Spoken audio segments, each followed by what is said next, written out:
Hi friends, ಇದು mastmaga.comನ international bulletin ಸುತ್ತು ಜಗತ್ತು. ನಾನು ಅಮರ್ ಪ್ರಸಾದ್. ಅಂತಾರಾಷ್ಟ್ರೀಯ ಮಟ್ಟದಲ್ಲಿ ಭಾರತಕ್ಕೆ ಒಳ್ಳೆ ಸುದ್ದಿಯೊಂದು ಬಂದಿದೆ. ರೇಟಿಂಗ್ ಏಜೆನ್ಸಿ ಫಿಚ್ ಅಮೆರಿಕದ ಕ್ರೆಡಿಟ್ ರೇಟಿಂಗ್ ಅನ್ನು ಕಡಿತಗೊಳಿಸಿತ್ತಲ್ಲ, ಅದರ ಬೆನ್ನಲ್ಲೇ ಪ್ರತಿಷ್ಠಿತ ಹೂಡಿಕೆ ಕಂಪನಿಯಾಗಿರೋ ಮಾರ್ಗನ್ ಸ್ಟ್ಯಾನ್ಲಿ, ಇದು ಕೂಡ ಒಂದು ವೆಸ್ಟರ್ನ್ ಕಂಪನಿನೇ, ಆರ್ಥಿಕತೆ ವಿಚಾರದಲ್ಲಿ ದೇಶಗಳ ಸ್ಟೇಟಸ್ ಅನ್ನು ಒಂದಷ್ಟು ಬದಲಾವಣೆ ಮಾಡಿದೆ. ಈಗ ಭಾರತಕ್ಕೆ ಓವರ್ ವೇಟ್ ಸ್ಟೇಟಸ್ ಅನ್ನು ಕೊಟ್ಟಿದೆ. ರೇಟಿಂಗ್ ಓವರ್ ವೇಟ್ ಸ್ಟೇಟಸ್ ಅಂದರೆ ಭವಿಷ್ಯದಲ್ಲಿ ಭಾರತದ ಆರ್ಥಿಕ ಬೆಳವಣಿಗೆ ತುಂಬ ಚೆನ್ನಾಗಾಗುತ್ತೆ ಅಂತ ಅರ್ಥ.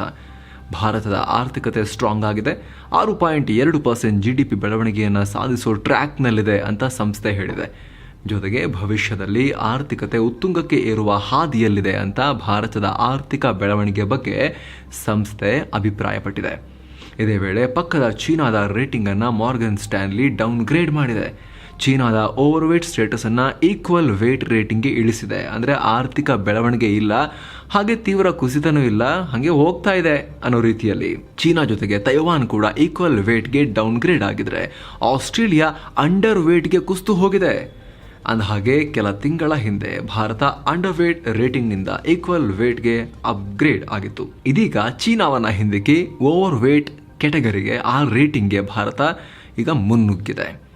ಇತ್ತೀಚಿನ ದಿನಗಳಲ್ಲಿ ಭಾರತದ ಆರ್ಥಿಕ ಬೆಳವಣಿಗೆ ಬಗ್ಗೆ ವಿಶ್ವಾದ್ಯಂತ ಎಲ್ಲ ಏಜೆನ್ಸಿಗಳು ಕೂಡ ಒಂದೇ ಧ್ವನಿಯಲ್ಲಿ, ಇಲ್ಲ ಪ್ರೋಗ್ರೆಸ್ ಇದ್ರೆ ಜಗತ್ತಲ್ಲಿ ಭಾರತದಲ್ಲಿ ಪ್ರೋಗ್ರೆಸ್ ಇದೆ, ಮುಂದಿನ 1-2 ದಶಕಗಳಲ್ಲಿ ಸಿಕ್ಕಾಪಟ್ಟೆ ಗ್ರೋತ್ ಇದೆ ಅಂತ ಪ್ರಿಡಿಕ್ಟ್ ಮಾಡ್ತಿದ್ದಾರೆ. ಅದರ ಬೆನ್ನಿಗೆ ಈ ಸುದ್ದಿ ಇದೆಯಲ್ಲ, ಇದು ಗುಡ್ ನ್ಯೂಸ್ ಭಾರತದ ಎಕಾನಮಿಗೆ. ಆರ್ಥಿಕ ಹಾಗೂ ರಾಜಕೀಯ ಬಿಕ್ಕಟ್ಟಿನ ಜೊತೆಗೆ ಉಗ್ರರ ದಾಳಿಗಳನ್ನು ಫೇಸ್ ಮಾಡ್ತಿರೋ ಪಾಕಿಸ್ತಾನದಲ್ಲಿ ಇಂದಿಗೂ ಸ್ಲೇವರಿ ಅಥವಾ ಗುಲಾಮಗಿರಿ ಇರೋ ವಿಚಾರ ಬೆಳಕಿಗೆ ಬಂದಿದೆ. ಸಾವಿರಾರು ಕುಟುಂಬಗಳನ್ನು ಇಟ್ಟಿಗೆ ತಯಾರಿಸೋ ಕೆಲಸಗಳಲ್ಲಿ ಬಲವಂತವಾಗಿ ದುಡಿಸಿಕೊಳ್ಳಲಾಗ್ತಾ ಇದೆ.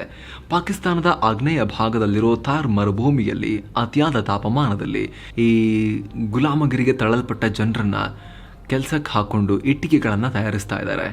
ತಮ್ಮ ಮಾಲೀಕರಿಂದ ಪಡೆದ ಸಾಲವನ್ನು ತೀರಿಸೋಕೆ ಅವ್ರನ್ನ ಈ ರೀತಿ ದುಡಿಸಿಕೊಳ್ಳಲಾಗ್ತಾ ಇದೆ ಅಂತ ಮಾಹಿತಿ ಲಭ್ಯ ಆಗ್ತಾ ಇದೆ. ಅಂದರೆ ಒಂದು ಸಾಲ ಕೊಟ್ಟು ಅವ್ರನ್ನ ಗುಲಾಮರಂತೆ ಕಂಪ್ಲೀಟ್ ಆಗಿ ಇಕ್ಕಟ್ಟಿಗೆ ಸಿಲುಕಿಸಿ ಇಟ್ಟಿಗೆ ಮಾಡಿಸೋಕೆ ಬಳಸ್ಕೊಳ್ಳೋದು. ಈ ಇಟ್ಟಿಗೆ ತಯಾರಿಸೋ ಗೂಡುಗಳು ಮಾಡ್ರನ್ ಡೇ ಸ್ಲೇವರಿ, ಅಂದರೆ ಆಧುನಿಕ ಗುಲಾಮಗಿರಿ ವ್ಯವಸ್ಥೆಯ ಭಾಗ ಅನ್ನೋ ರೀತಿ ವಿಶ್ಲೇಷಣೆ ಮಾಡಲಾಗ್ತಾ ಇದೆ. ವಸಂತಿ ಮೇಘ್ವಾರ್ ಹಾಗೂ ಅವರ ಕುಟುಂಬ ಗುಲಾಮಗಿರಿಗೆ ಒಳಗಾಗಿರೋ ಪಾಕ್ನ ಸಾವಿರಾರು ಕುಟುಂಬಗಳಲ್ಲಿ ಒಂದು ಎಕ್ಸಾಂಪಲ್ ಅಷ್ಟೇ. 23 ವರ್ಷಗಳ ಹಿಂದೆ ಆಸ್ಪತ್ರೆ ಖರ್ಚಿಗಾಗಿ ತಗೊಂಡ ಸಾಲವನ್ನು ಮರುಪಾವತಿ ಮಾಡೋಕೆ ಇವತ್ತಿಗೂ ವಸಂತಿ, ಆಕೆಯ ಮಗ ಹಾಗೂ ಮಗನ ಪತ್ನಿ ಜೊತೆಗೆ ಇಟ್ಟಿಗೆ ತಯಾರಿಕೆ ಮಾಡೋ ಕೆಲಸಕ್ಕೆ ಗುಲಾಮರಾಗಿದ್ದಾರೆ. ಅವರಿಗೆ ತಾವು ತಗೊಂಡ ಸಾಲ ಎಷ್ಟು ಬಾಕಿ ಇದೆ, ಎಷ್ಟು ಮುಟ್ಟಿದೆ, ಇನ್ನೆಷ್ಟು ಕಟ್ಟಿದ್ದೀವಿ, ಬಡ್ಡಿ ಎಷ್ಟು, ಅಸಲೆಷ್ಟು, ಯಾವುದೇ ಮಾಹಿತಿನ ಕೂಡ ಕೊಟ್ಟಿಲ್ಲ. ಇತ್ತ ಅವರು ಗಳಿಸುವ ಹಣದಲ್ಲಿ ಮಾಲೀಕ ಅರ್ಧ ದುಡ್ಡನ್ನು ಸಾಲದ ಮರುಪಾವತಿಗಾಗಿ ತಗೊಂಡು ಮಿಕ್ಕ ಅರ್ಧ ಹಣವನ್ನು ಮಾತ್ರ ಅವ್ರಿಗೆ ಕೊಡ್ತಾ ಇದ್ದಾರೆ.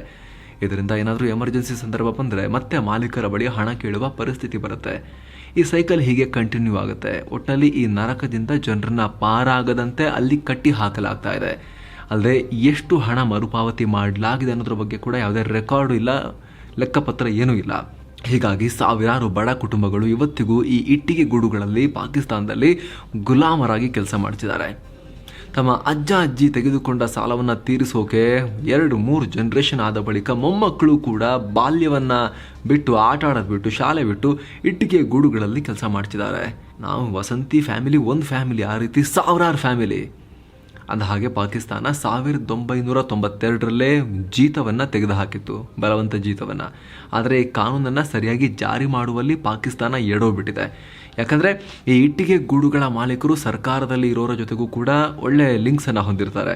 ಹಾಗಾಗಿ ಯಾವುದೇ ಸಮಸ್ಯೆ ಇಲ್ಲದೆ ಈ ಗುಲಾಮಿ ಪದ್ಧತಿ ಕಂಟಿನ್ಯೂ ಆಗಿದೆ ಅಂತ ಪಾಕಿಸ್ತಾನದವರೇ ಹೇಳ್ತಿದ್ದಾರೆ. ಆರ್ಥಿಕ ಕುಸಿತ, ಅಧಿಕಾರ ಹಿಡಿಯೋಕೆ ಏನು ಮಾಡಬೇಕು ಅಂತ ಯೋಚಿಸ್ತಿರೋ ಪಾಕ್ ನಾಯಕರು ಈ ಗುಲಾಮಗಿರಿ ಬಗ್ಗೆ ತಲೆನೇ ಕೆಡಿಸ್ಕೊಂಡಿಲ್ಲ. ಪಾಕ್ ಸರ್ಕಾರವೇ ಸಪೋರ್ಟ್ ಮಾಡ್ತಿರ್ಬೇಕಾದ್ರೆ ಈ ಸಿಸ್ಟಮನ್ನು ಎಂಡ್ ಮಾಡೋರು ಯಾರು ಅಂತ ಅಲ್ಲಿನ ಜನ ಬೇಸರದಿಂದ ಪ್ರಶ್ನೆ ಕೇಳ್ತಿದ್ದಾರೆ. ಇತ್ತೀಚೆಗೆ ಕೆಲವೊಂದು ಸಂಸ್ಥೆಗಳು ಈ ಕುಟುಂಬಗಳಿಗೆ ಕೆಲ ಬೇಸಿಕ್ ನೀಡ್ಗಳನ್ನು, ಮಕ್ಕಳಿಗೆ ಶಾಲೆಯನ್ನು ತೆರೆಯೋಕೆ ಫಂಡ್ ರೇಸಿಂಗ್ ಕೆಲಸವನ್ನು ಮಾಡ್ತಿವೆ. ಗ್ರೀವ್ ಬ್ರಿಕ್ಸ್ foundation, anti slavery international, freedom fund ಅನ್ನೋ ಸಂಸ್ಥೆಗಳು ಗುಲಾಮಗಿರಿಗೆ ಒಳಗಾಗಿರೋ ಜನರ ಅಭಿವೃದ್ಧಿಗಾಗಿ ಪ್ರಯತ್ನಗಳನ್ನು ಪಡ್ತಾ ಇದ್ದಾರೆ. ಕೆನಡಾ ಪ್ರಧಾನಿ ಜಸ್ಟಿನ್ ಟ್ರೂಡೋ ಹಾಗೂ ಪತ್ನಿ ಸೋಫಿ ಗ್ರೆಗರಿ ತಮ್ಮ ವೈವಾಹಿಕ ಜೀವನವನ್ನು ಎಂಡ್ ಮಾಡಿದ್ದಾರೆ. ಈ ಮೂಲಕ ದಂಪತಿ 18 ವರ್ಷಗಳ ದಾಂಪತ್ಯಕ್ಕೆ ಅಂತ್ಯ ಹಾಡಿದ್ದಾರೆ. ಈಗಾಗಲೇ ಟ್ರುಡು ಹಾಗೂ ಪತ್ನಿ ಸೋಫಿ ಲೀಗಲ್ ಅಗ್ರಿಮೆಂಟ್ಗೂ ಸೈನ್ ಹಾಕಿದ್ದಾರೆ. ಈ ವಿಷಯವನ್ನ ಟ್ರುಡು ತಮ್ಮ ಇನ್ಸ್ಟಾಗ್ರಾಮ್ ಅಕೌಂಟ್ನಲ್ಲಿ ಶೇರ್ ಮಾಡಿಕೊಂಡಿದ್ದಾರೆ. 51 ವರ್ಷದ ಟ್ರುಡು ಹಾಗೂ 48 ವರ್ಷದ ಸೋಫಿ 2000ರಲ್ಲಿ ಮದುವೆಯಾಗಿದ್ರು. ಇವರಿಗೆ 15, 14 ಹಾಗೂ 9 ವರ್ಷದ 3 ಮಕ್ಕಳಿದ್ದಾರೆ.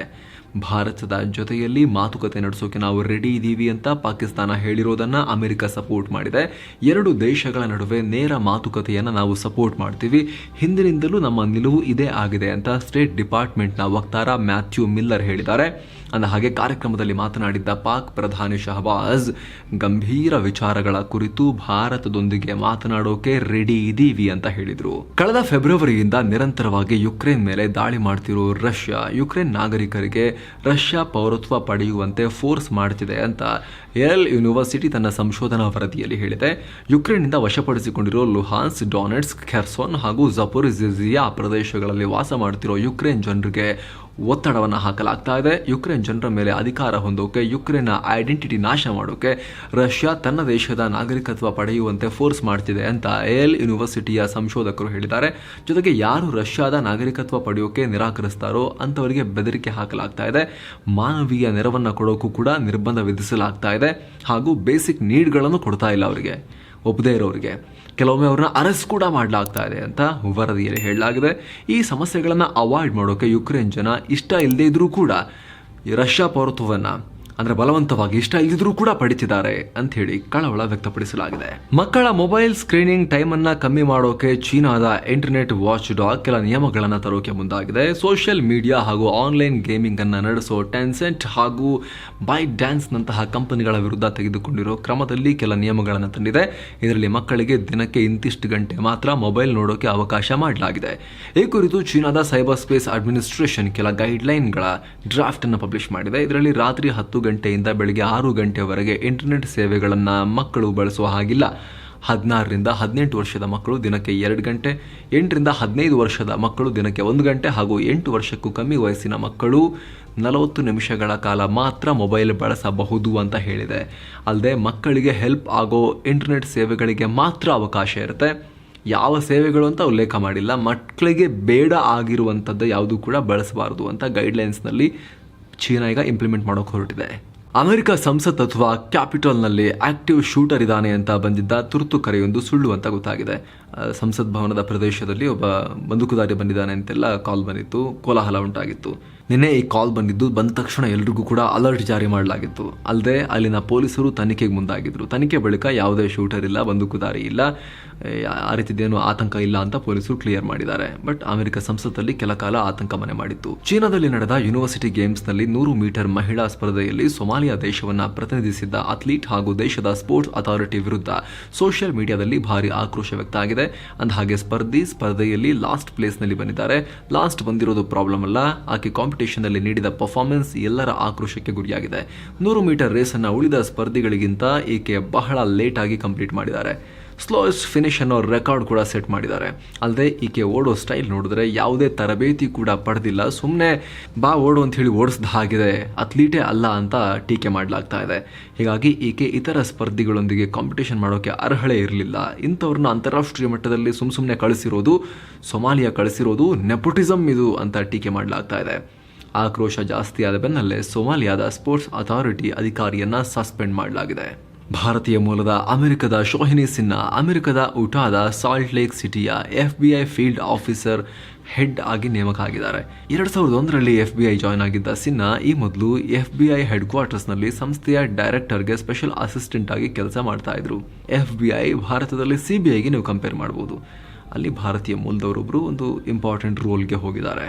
39 ವರ್ಷದ ವ್ಯಕ್ತಿಯನ್ನ ಮಾದಕ ವಸ್ತು ಕಳ್ಳ ಸಾಗಾಣಿಕೆ ಆರೋಪದಲ್ಲಿ ಸಿಂಗಪುರ್ನಲ್ಲಿ ಗಲ್ಲಿಗೇರಿಸಲಾಗಿದೆ. ಮೊಹಮ್ಮದ್ ಸಾಲೆ ಅಬ್ದುಲ್ ಲತೀಫ್ ಅನ್ನೋ ವ್ಯಕ್ತಿ 2019ರಲ್ಲಿ ಸುಮಾರು 50 ಗ್ರಾಂ ನಶಾವಸ್ತುವನ್ನು ಹೊಂದಿರುವುದಕ್ಕೆ ಮರಣದಂಡನೆ ವಿಧಿಸಲಾಗಿತ್ತು. ಇದೀಗ ಆತನನ್ನು ಗಲ್ಲಿಗೇರಿಸಲಾಗಿದೆ. ಈ ಮೂಲಕ 1 ವಾರದ ಅವಧಿಯಲ್ಲಿ 3 ಆರೋಪಿಗಳನ್ನು ಸಿಂಗಪುರ್ನಲ್ಲಿ ಗಲ್ಲಿಗೇರಿಸಿದಂತಾಗಿದೆ. ಹಾಗೂ ಈ ವರ್ಷದಲ್ಲಿ 5ನೇ ಗಲ್ಲು ಶಿಕ್ಷೆ. ಸಿಂಗಪುರ್ನಲ್ಲಿ ನಶಾವಸ್ತು ತಗೊಂಡು ಸಿಕ್ಕಿಬಿದ್ರೆ ಅದನ್ನು ಮಾರಾಟ ಮಾಡಿದ್ರೆ ಸೀದಾ ಗಲ್ಲೆ, ಅತ್ಯಂತ ಕಠಿಣವಾಗಿ ಶಿಕ್ಷೆ ಕೊಡಲಾಗುತ್ತೆ. ಅಷ್ಟು ಟಫ್ ಪನಿಷ್ಮೆಂಟ್ ಇದೆ ನಶಾಜೀವಿಗಳಿಗೆ ಅಲ್ಲಿ. ಲ್ಯಾಂಡಿಂಗ್ ವೇಳೆ ವಿಮಾನದ ಟೈರ್ನಲ್ಲಿ ಬೆಂಕಿ ಕಾಣಿಸಿಕೊಂಡು ಟೈರ್ ಬ್ಲಾಸ್ಟ್ ಆಗಿರೋ ಘಟನೆ ಅಟ್ಲಾಂಟಾದ ಹಾರ್ಟ್ಸ್ಫೀಲ್ಡ್ ಜಾಕ್ಸನ್ ಇಂಟರ್ನ್ಯಾಷನಲ್ ಏರ್ಪೋರ್ಟ್ನಲ್ಲಿ ಆಗಿದೆ. ಅಮೆರಿಕದಲ್ಲಿ ವಿಮಾನದಲ್ಲಿ 190 ಪ್ರಯಾಣಿಕರಿದ್ದು ಒಬ್ಬರು ಗಾಯಗೊಂಡಿದ್ದಾರೆ ಅಂತ ಅಲ್ಲಿನ ಫೆಡರಲ್ ಏವಿಯೇಷನ್ ಅಡ್ಮಿನಿಸ್ಟ್ರೇಷನ್ ಮಾಹಿತಿ ನೀಡಿದೆ. ಬಾಸ್ಟನ್ನಿಂದ ಬಂದಿದ್ದ ಡೆಲ್ಟಾ ಫ್ಲೈಟ್ 1437ನ ಟೈರ್ ಲ್ಯಾಂಡ್ ಆದ ವೇಳೆ ಸಡನ್ ಆಗಿ ಸ್ಫೋಟಗೊಳ್ತು ಅಂತ ಏವಿಯೇಷನ್ ಡಿಪಾರ್ಟ್ಮೆಂಟ್ ಹೇಳಿಕೆಯನ್ನು ಬಿಡುಗಡೆ ಮಾಡಿದೆ. ಸೊ ಫ್ರೆಂಡ್ಸ್, ಇದಾಗಿತ್ತು ಇವತ್ತಿನ ಜಗತ್ತಿನ ಸುತ್ತಾಟ. ಮತ್ತೆ ಭೇಟಿ ಆಗ್ತಿರೋಣ. ನಮಸ್ತೆ.